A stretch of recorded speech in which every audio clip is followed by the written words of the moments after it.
We didn't start with much money or many endorsements. Our campaign was not hatched in the halls of Washington.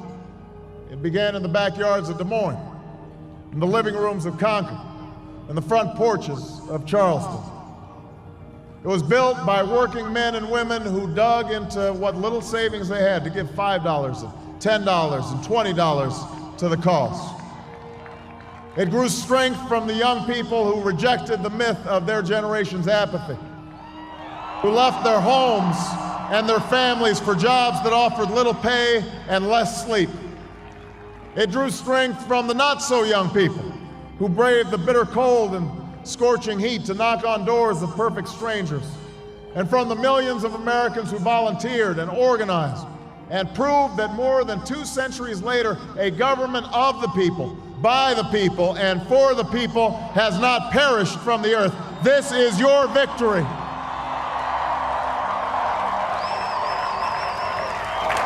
There are mothers and fathers who will lie awake after their children fall asleep and wonder how they'll make the mortgage, or pay their doctor's bills, or save enough for their child's college education. There's new energy to harness, new jobs to be created, new schools to build, and threats to meet, alliances to repair. The road ahead will be long. Our climb will be steep. We may not get there in 1 year or even in 1 term. But America, I have never been more hopeful than I am tonight that we will get there. I promise you, we as a people will get there.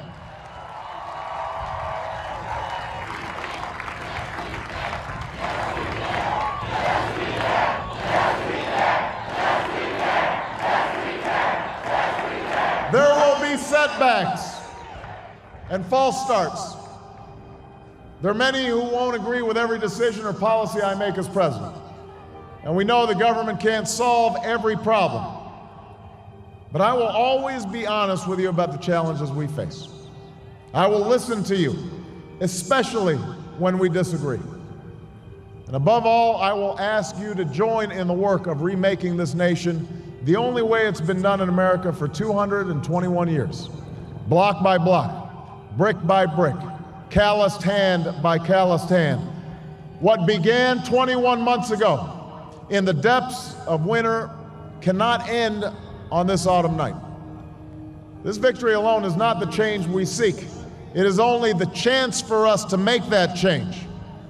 And that cannot happen if we go back to the way things were.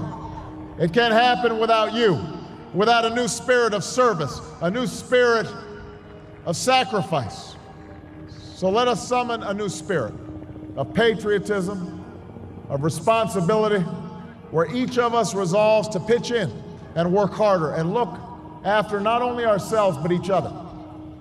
Let us remember that if this financial crisis taught us anything, it's that we cannot have a thriving Wall Street while Main Street suffers. In this country, we rise or fall as one nation, as one people. Let's resist the temptation to fall back on the same partisanship and pettiness and immaturity that has poisoned our politics for so long. Let's remember that it was a man from this state who first carried the banner of the Republican Party to the White House, a party founded on the values of self-reliance and individual liberty and national unity. Those are values that we all share. And while the Democratic Party has won a great victory tonight, we do so with a measure of humility and determination to heal the divides that have held back our progress.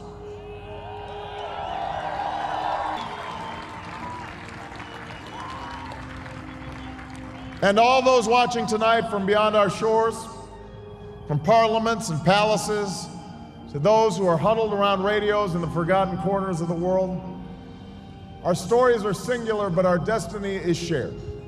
And a new dawn of American leadership is at hand. God bless you, and may God bless the United States of America.